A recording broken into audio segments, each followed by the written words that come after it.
नमस्कार दोस्तों, मैं प्रदीप सिंह स्वागत करता हूं आपके अपने YouTube चैनल KPR एजुकेशन में। दोस्तों, उम्मीद करता हूं कि आप लोग सभी लोग स्वस्थ होंगे, सुरक्षित होंगे और अपनी पढ़ाई में व्यस्त होंगे। दोस्तों, आगामी एग्ज़ाम को ध्यान में रखते हुए KPR एजुकेशन अब आप लोगों के लिए सभी विषयों की क्लास आपको ऑनलाइन प्रोवाइड कराएगा। और इसी कड़ी में मैं प्रदीप सिंह आज आपके लिए एक सामान्य विज्ञान का बहुत ही महत्वपूर्ण टॉपिक लेकर आया हूँ, जो कि हर एग्ज़ाम में बहुत ज़्यादा क्वेश्चन बनाता है। तो चलिए शुरू करते हैं आज का टॉपिक बिना देर किए हुए फटाफट। तो मानव रोग आज का टॉपिक होगा। आज का जो हमारा सेशन होगा वो किसके बारे में होगा? मानव रोग के विषय में होगा। मैंने यहाँ पर आप लोगों के लिए कुछ की पॉइंट्स लिख दिए हैं जो आज के सेशन में हम डिस्कस करने वाले हैं। उन सभी की पॉइंट्स को मैंने आपके लिए यहाँ पर लिख दिया है। सबसे पहले आज हम पढ़ने वाले हैं भाई, रोग क्या है, व्हाट इज़ अ रोग। इस टॉपिक में, इस सेशन में आप लोगों को ये समझना बहुत ज़रूरी है कि भाई रोग होता क्या है। ये जो टॉपिक है, ये जो परिभाषा जो इसमें डिस्कस करने वाले हैं, ये आप लोगों के लिए क्या करेगी? आपकी समझ को विकसित करेगी कि भाई रोग होता क्या है। दूसरा पॉइंट क्या है? रोगों का अध्ययन।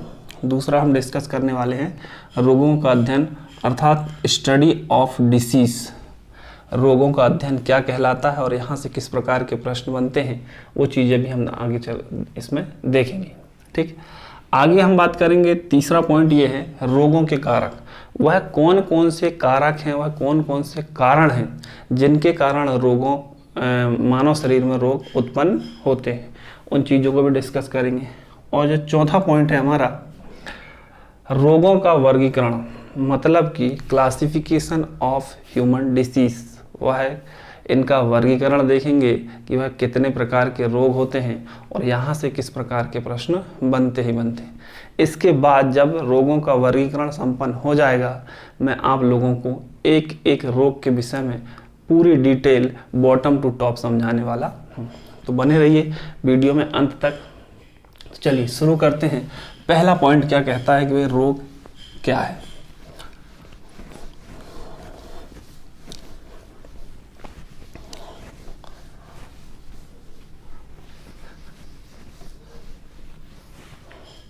पहला पॉइंट क्या है भाई? रोग क्या है, व्हाट इज अ रोग।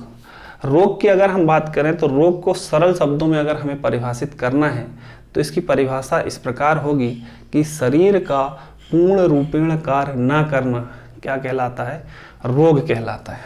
या अन्य शब्दों में ये कहें हम कि शरीर का कोई अंग या उपांग जब अपनी एफिशिएंसी के अनुसार कार्य नहीं करता, प्रॉपर फंक्शन नहीं करता, जितनी उसकी एफिशिएंसी है उसके अनुसार अगर कार्य नहीं करता, इस अवस्था में शरीर में विभिन्न प्रकार के विकार उत्पन्न होने लगते हैं और इन्हीं विकारों को क्या कहा जाता है? रोग कहा जाता है।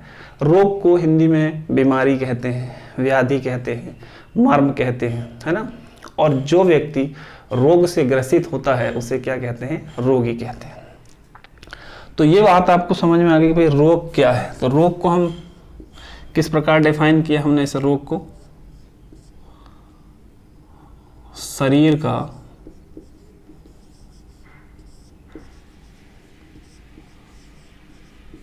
पूर्ण रूपेण कार्य ना करना क्या कहलाता है? करना रोग कहलाता है।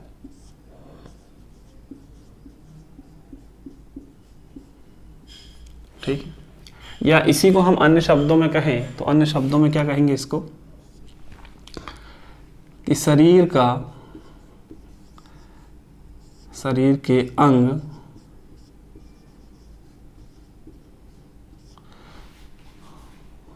जब अपनी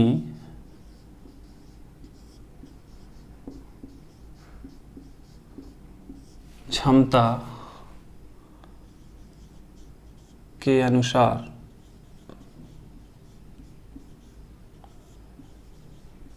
कार्य नहीं करते।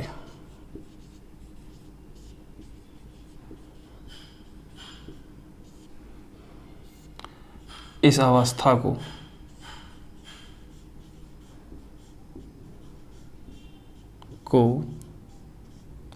रोग कहा जाता है।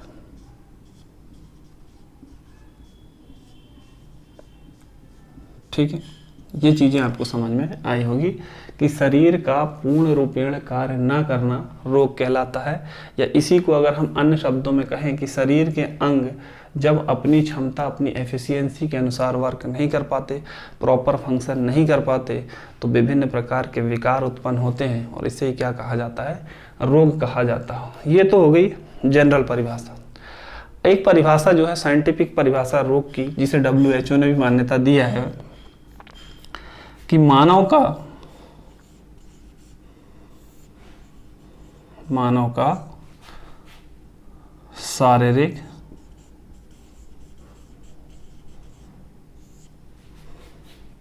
मानसिक व सामाजिक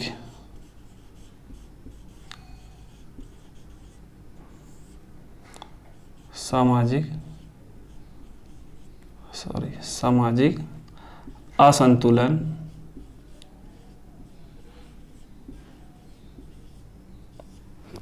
रोग कहलाता है।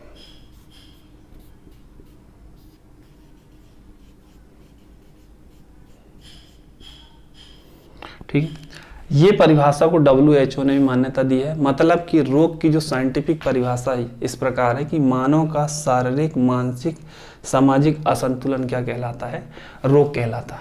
इसको इस प्रकार समझिए, एक व्यक्ति जो शारीरिक रूप से एकदम स्वस्थ है लेकिन मानसिक अवस्था उसकी क्या नहीं है, ठीक नहीं है, यानी वह डिप्रेशन वगैरह का क्या है, शिकार है, तो ऐसी अवस्था को भी हम क्या कह सकते हैं, रोग कह सकते हैं।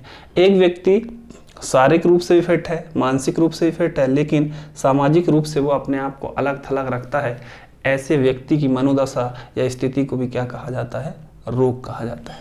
क्लियर हुआ? तो ये था रोग। और इसमें हमने देखा कि भाई रोग होता क्या है ना, रोग की परिभाषा क्या है। अब हम आगे डिस्कस करेंगे, तो जल्दी से आप लोग इससे क्या स्क्रीनशॉट लीजिए। फिर इसके बाद हम बात करेंगे रोगों का अध्ययन क्या कहलाता है। तो चलिए आगे देखते हैं। दूसरा बिंदु था हमारा, दूसरा की पॉइंट था कि भाई रोगों का अध्ययन क्या कहलाता है।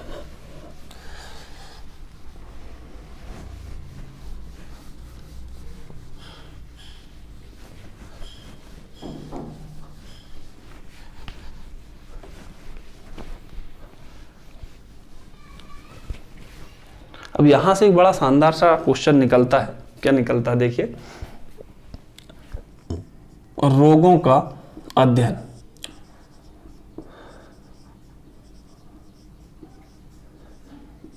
ये क्वेश्चन विभिन्न एग्जामों में बना भी होगा है।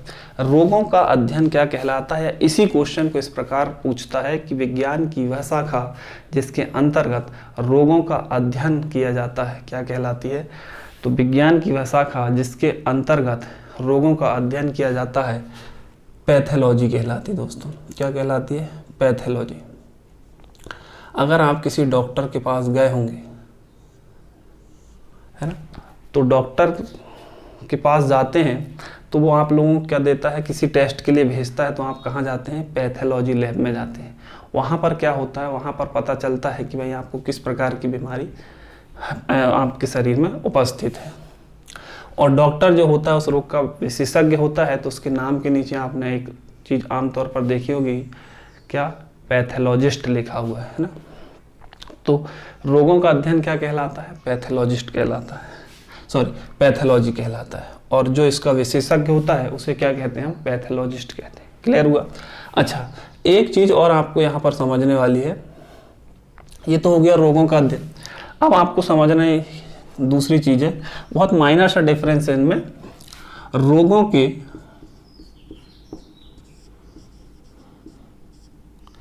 उत्पन्न होने के कारणों का अध्ययन।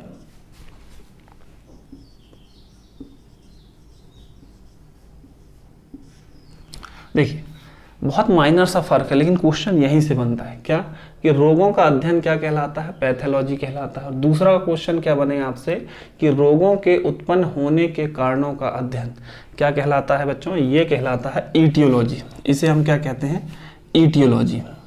या इस क्वेश्चन को इस प्रकार भी पूछेगा कि विज्ञान की वह शाखा जिसके अंतर्गत रोगों के उत्पन्न होने के कारणों का अध्ययन किया जाता है क्या कहलाती है, ईटियोलॉजी कहलाती है। ठीक, कुछ फैक्ट और आपको यहाँ पर जान लेना बहुत ज़रूरी है जो एग्जाम पॉइंट ऑफ व्यू से महत्वपूर्ण है। जैसे एक क्वेश्चन बनता है, चिकित्सा विज्ञान के पिता, चिकित्सा विज्ञान के पिता,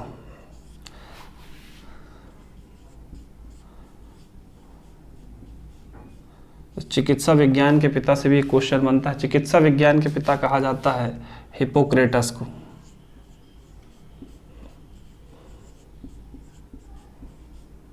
किसे कहा जाता है, हिप्पोक्रेटस को। हिप्पोक्रेटस मेडिकल साइंस की दुनिया में बहुत सम्माननीय व्यक्ति माने जाते हैं और कहा जाता है कि जितने भी डॉक्टर हैं वो इन्हीं की कसम खाते हैं। ऐसी मान्यता, ऐसी मतलब किंवदंती ऐसी सुनने में आया है कि हिप्पोक्रेट्स की उन्हें क्या दिलाई जाती है, शपथ दिलाई जाती है। ठीक, चिकित्सा विज्ञान की एक थेरेपी है, एक और शैली है जिसे कहते हैं हम होम्योपैथी।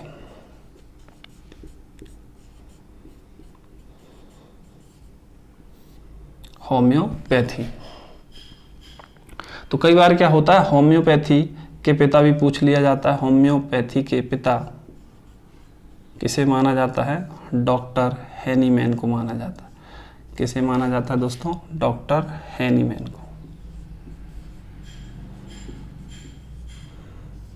ठीक, एक और भारतीय पद्धति है चिकित्सा विज्ञान में जिसे हम कहते हैं आयुर्वेद। ठीक है, तो आयुर्वेद के पिता, आयुर्वेद के पिता भी किसे कहा जाता है दोस्तों, आयुर्वेद के पिता कहा जाता है धन्वंतरी को।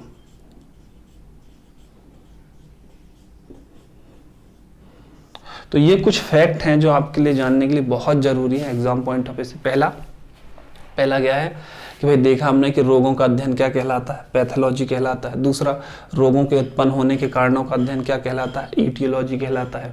फिर अगला क्वेश्चन किस प्रकार बनेगा, अगला क्वेश्चन बनेगा आपका कि चिकित्सा विज्ञान के पिता कौन कहलाता है, हिप्पोक्रेट्स कहलाते हैं। ठीक है, और चिकित्सा विज्ञान की एक और पद्धति है जिसे क्या कहा जाता है, होम्योपैथी कहा जाता है। होम्योपैथी के पिता किसे कहा जाता है, डॉक्टर हैनीमैन को कहा जाता है। और एक और क्वेश्चन बनता है कि आयुर्वेद जो कि भारतीय पद्धति है चिकित्सा की, आयुर्वेद के पिता किसे कहा जाता है, धन्वंतरी को कहा जाता है। ठीक, ये कुछ फैक्ट आपके लिए बहुत ज़रूरी है।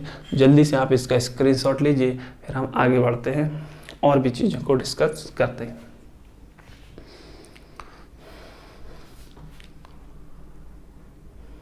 चलिए,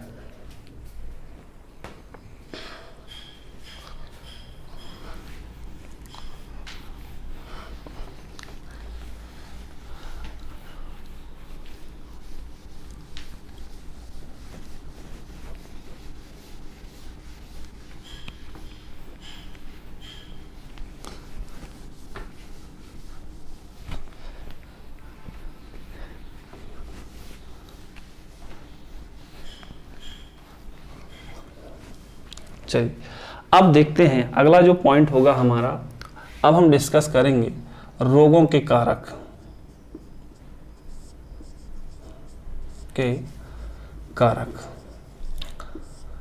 मतलब कि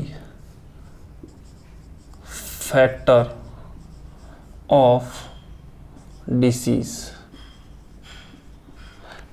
वह कौन कौन से ऐसे कारक हैं जिनके कारण शरीर में रोग उत्पन्न होते हैं, उन्हीं को डिस्कस करते हैं। इसमें पहला जो कारक है उसे देखते हैं, वो है जैविक कारक। कौन सा कारक है दोस्तों, जैविक कारक। इसे अंग्रेजी में कहेंगे हम बायोटिक फैक्टर। ठीक, जैविक कारक, बहुत सारे ऐसे जैविक कारक हैं जिनके कारण क्या होता है, मानव शरीर में रोग उत्पन्न होते हैं। जैसे उदाहरण के तौर पर देख लीजिए, उदाहरण के तौर पर जीवाणु, आगे चलकर हम इस पर पूरे की पूरे आपका एक लेक्चर बनेगा जीवाणु से होने वाले रोग पर। विषाणु अभी बहुत चर्चा में है ये विषाणु, ठीक। प्रोटोजोआ,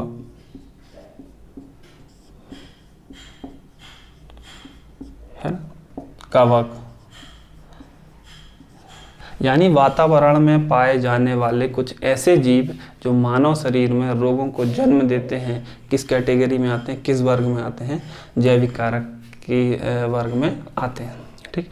उदाहरण देख लिया हमने, जीवाणु, विषाणु, प्रोटोजोआ और कवक। ये तो होगा जैविक कारक। क्या जैविक कारक के अलावा भी अन्य कारक है? हाँ जी, बिल्कुल है। तो दूसरा कारक देखिए, दूसरा कारक है, ये तो जैविक कारक हो गए। अब जितने भी आएंगे वो अजैविक कारक है, और अजैविक कारक में पहला जो होगा हमारा वो कौन सा होगा? रासायनिक कारक।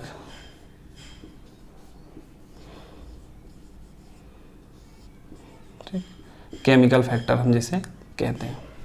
रासायनिक कारक दो प्रकार के होते हैं एक्चुअल में, ठीक है।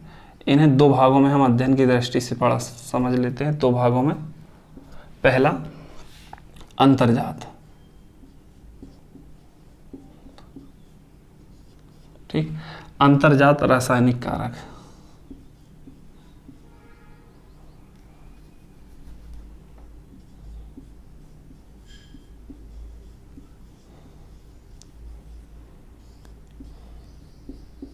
ठीक, और दूसरा कौन सा होगा हमारा? बाहिरजात, बाहिरजात रासायनिक कारक।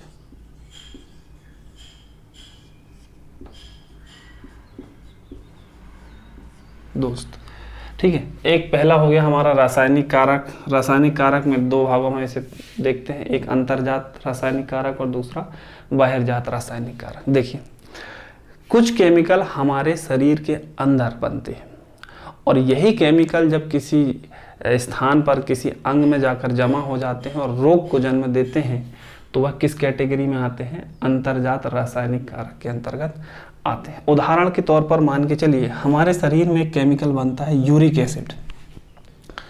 यूरिक एसिड अगर हड्डियों में जमा हो जाए तो एक रोग हो जाता है जिसे क्या कहते हैं? आर्थराइटिस। आर्थराइटिस, या इसे हिंदी में क्या कहते हैं? गठिया। तो गठिया रोग के लिए जिम्मेदार कारक कैसा है? अंतर्जात रासायनिक कारक, यानी यूरिक एसिड। यूरिक एसिड शरीर के हमारे अंदर बना है, और उसके जमा होने से कौन सा रोग हो गया? आर्थराइटिस रोग हो गया, गठिया रोग हो गया, जोड़ों का दर्द हम जिसे कहते हैं। दूसरा समझ लेते हैं हम बाहिरजात रासायनिक कारक, मतलब शरीर के बाहर के कुछ केमिकल शरीर में अंदर जाकर क्या करते हैं? रोग को जन्म देते हैं। उन्हें किस में रखा गया है? बाहिरजात रासायनिक कारकों में रखा गया है। जैसे पारा। पारा एक केमिकल है, और पारा जब हमारे शरीर में जाता है तो एक रोग को जन्म देता है, उसे क्या कहते हैं? मिनीमाता। ठीक, और भी हैं, जैसे बहुत सारे रोग आगे हम पढ़ने वाले हैं। फ्लोराइड,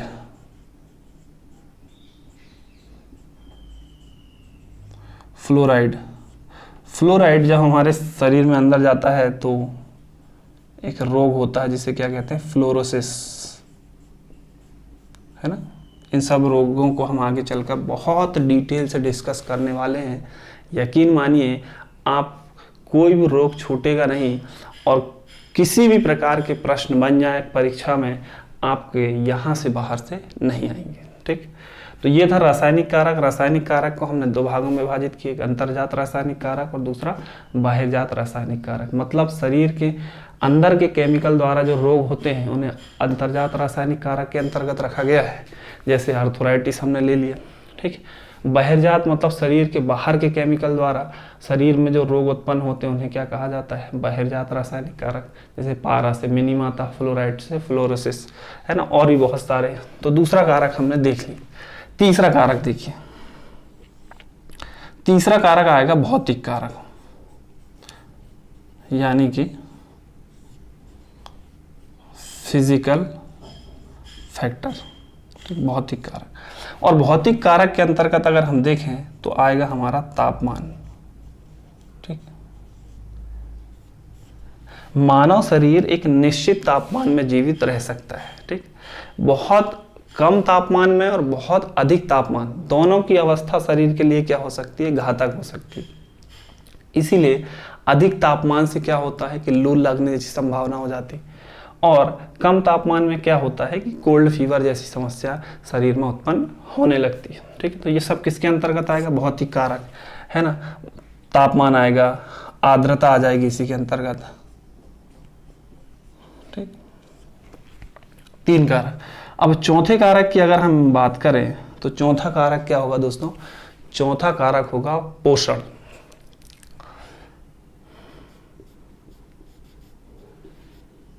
पोषण, सर पोषण कैसे रोग को जन्म देगा, बिल्कुल देगा। हमारे शरीर को सुचारू रूप से चलाने के लिए किसकी आवश्यकता होती है, पोषण की आवश्यकता होती है। लेकिन बहुत अधिक पोषण से भी रोग जन्म लेते हैं और बहुत कम पोषण से भी रोग जन्म लेते हैं। कैसे, बहुत अधिक अगर आप डाइट ले रहे हैं, बहुत ज़्यादा पोषण ले रहे हैं, तो मोटापा जैसी समस्या आपके लिए आम है ना। और दूसरी, यदि आप जो शरीर के संतुलित आहार है उससे कम पोषण ले रहे हैं तो भी आपको पोषण जैसी समस्याओं से ग्रसित हो जाएंगे। तो पोषण भी एक रोगों का कारण है ना। तो पोषण संबंधी कारक। 5वां होगा भाई हमारा अनुवांशिकी,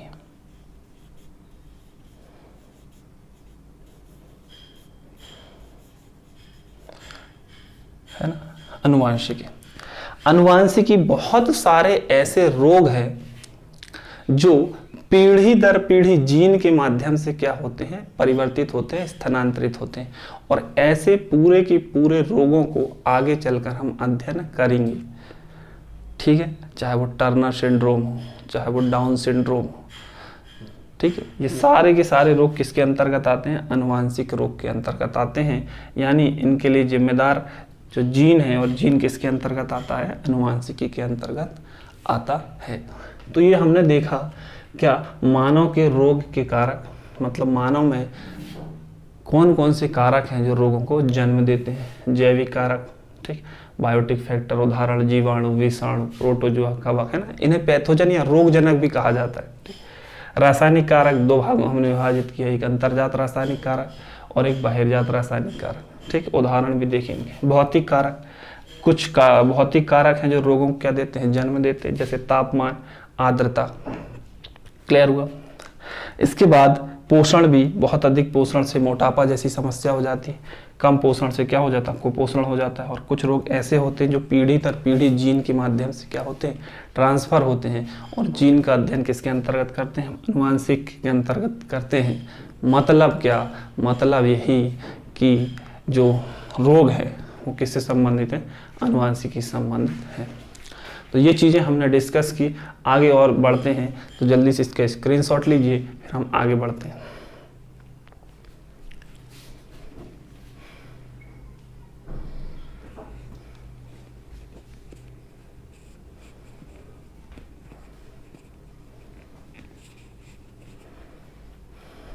चलिए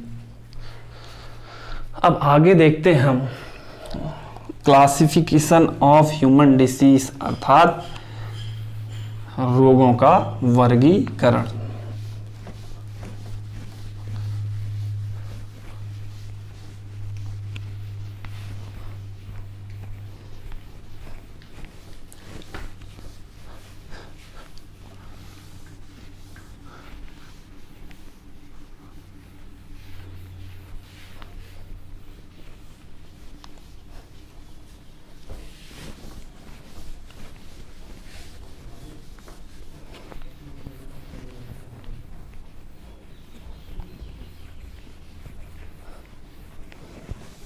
चलिए अब डिस्कस करते हैं हम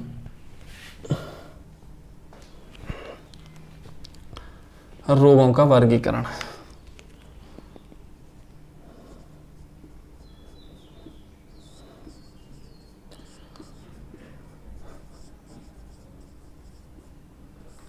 वर्गीकरण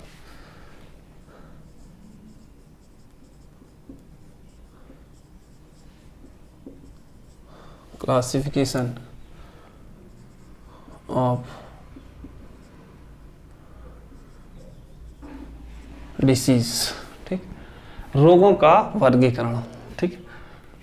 तो रोगों को अगर हम वर्गीकृत करें तो इन्हें दो भागों में विभाजित किया जाता है।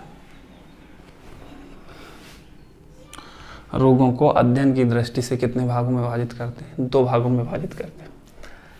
पहले रोग कौन से आते हैं? पहले रोग होते हैं आनुवांशिक रोग,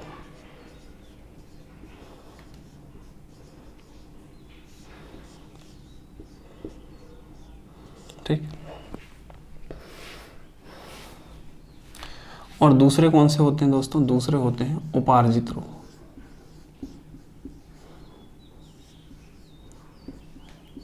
ठीक। आनुवांशिक रोगों को कहा जाता है जेनेटिकल डिसीज,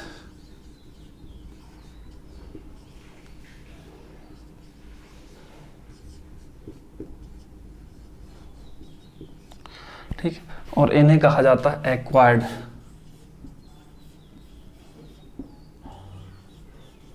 डिसीज, ठीक। अब सबसे पहले समझते हैं हम आनुवांशिक रोग। आनुवांशिक रोग क्या होता है? आनुवांशिक रोगों को इस कैटेगरी के अंतर्गत उन रोगों को रखा गया है जो पीढ़ी दर पीढ़ी क्या होते हैं? स्थानांतरित होते हैं। किसके द्वारा? जीन के द्वारा। मतलब हम इसकी परिभाषा को क्या लिख सकते हैं? ऐसे रोग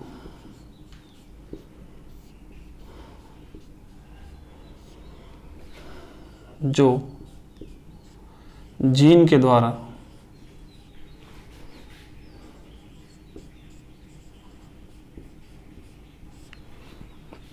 पीढ़ी दर पीढ़ी स्थानांतरित होते हैं।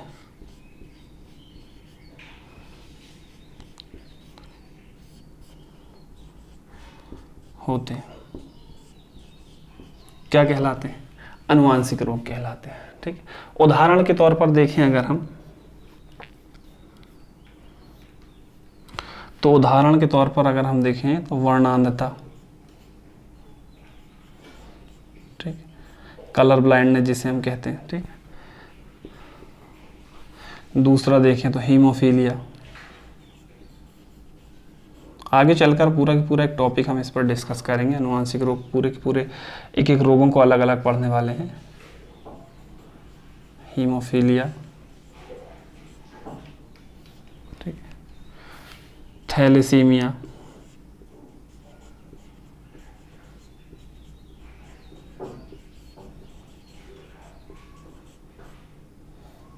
ठीक।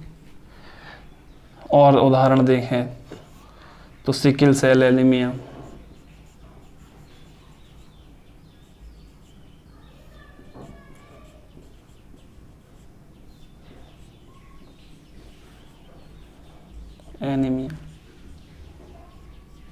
ठीक। और अगर हम बात करें तो डाउन सिंड्रोम,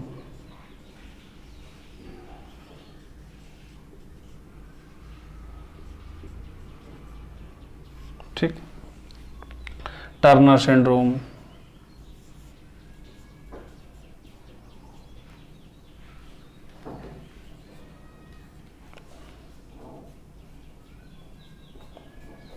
ऐसे बहुत सारे रोग हैं आनुवांशिक के अंतर्गत। सारे के सारे रोगों एक एक रोगों को हम बहुत डिटेल में आगे चलकर डिस्कस करेंगे, ठीक। तो ये था आनुवांशिक रोग, मतलब ऐसे रोग जो जीन के माध्यम से, चूंकि आपको पता है कि आनुवांशिकी की जो कार्यात्मक इकाई है वो क्या है? जीन। तो ऐसे रोग जो जीन के द्वारा पीढ़ी दर पीढ़ी क्या होते हैं? स्थानांतरित होते हैं, परिवर्तित होते हैं। ऐसे रोगों को क्या कहा जाता है? ऐसे रोगों को आनुवांशिक रोग कहा जाता है। इसकी कौन सी कैटेगरी में रखा गया है? जेनेटिकल डिसीज कैटेगरी में रखा गया, ठीक। उदाहरण देखिए, हमने वर्णांधता देख ली, हीमोफीलिया देखी, thalassaemia, sickle cell anaemia, Down syndrome, Turner syndrome, Klinefelter syndrome, है ना, सुपर मेल, सुपर फीमेल, ये सारे के सारे रोग आगे चलकर हम डिस्कस करने वाले हैं। दूसरे रोग अगर की बात करें, दूसरे रोग कहलाते हैं उपार्जित रोग। एक्वायर्ड डिसीज जिसे हम कहते हैं, मतलब ऐसे रोग जो जन्म के बाद हुए हैं, इन्हें क्या कह सकते हैं हम? ऐसे रोग जो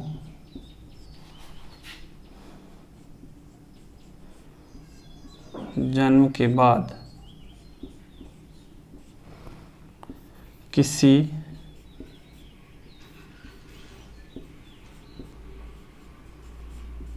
माध्यम द्वारा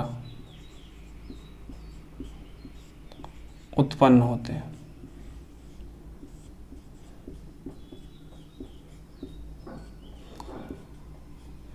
ऐसे रोग क्या कहते हैं? उपार्जित रोग, एक्वायर्ड रोग अर्थात कमाए हुए रोग। ऐसे रोग जो जन्म के बाद किसी माध्यम द्वारा उत्पन्न होते हैं, ऐसे रोगों को क्या कहा जाता है? उपार्जित रोग कहा जाता है। अब उपार्जित रोग भी दो प्रकार के होते हैं, ठीक। एक होते हैं संक्रामक रोग,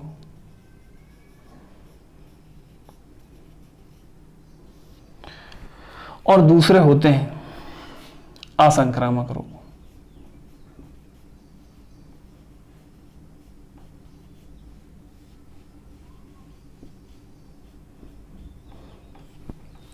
contagious disease and non contagious disease. संक्रामक रोग ऐसे रोग जो एक दूसरे के संपर्क में आने से क्या होता है? फैलते हैं। मतलब यदि कोई मरीज किसी रोग से ग्रसित व्यक्ति किसी स्वस्थ व्यक्ति के संपर्क में आता है और उसे किसी प्रकार का रोग हो रहा है, तो कौन सा रोग होगा भाई? संक्रामक रोग होगा, ठीक, संक्रामक रोग होगा। और दूसरा रोग हो गया हमारा असंक्रामक रोग।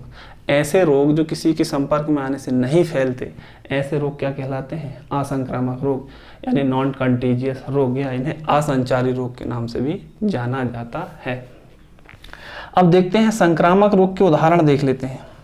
संक्रामक रोग के अंतर्गत अगर हम बात करें तो सबसे पहले देखेंगे विषाणु जनित रोग, है ना, वायरस ओरिएंटेड डिसीज। दूसरा हो जाएगा हमारा जीवाणु जनित,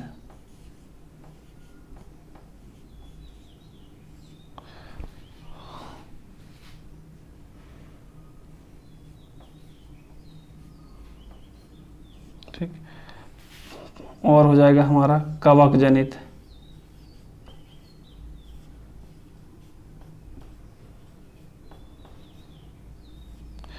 है ना, प्रोटोजुआ जनित,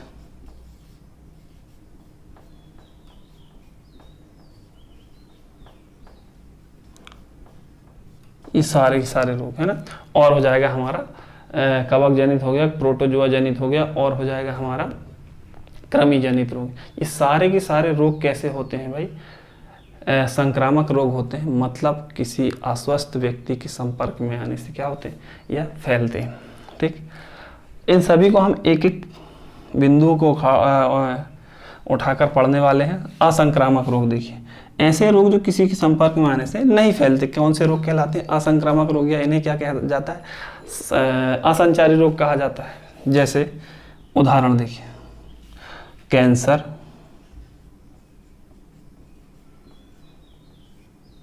ठीक। दूसरा, बहुत सारे तत्व जनित रोग हैं,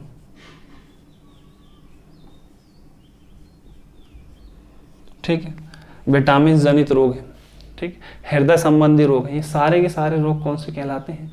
असंक्रामक रोग कहलाते हैं।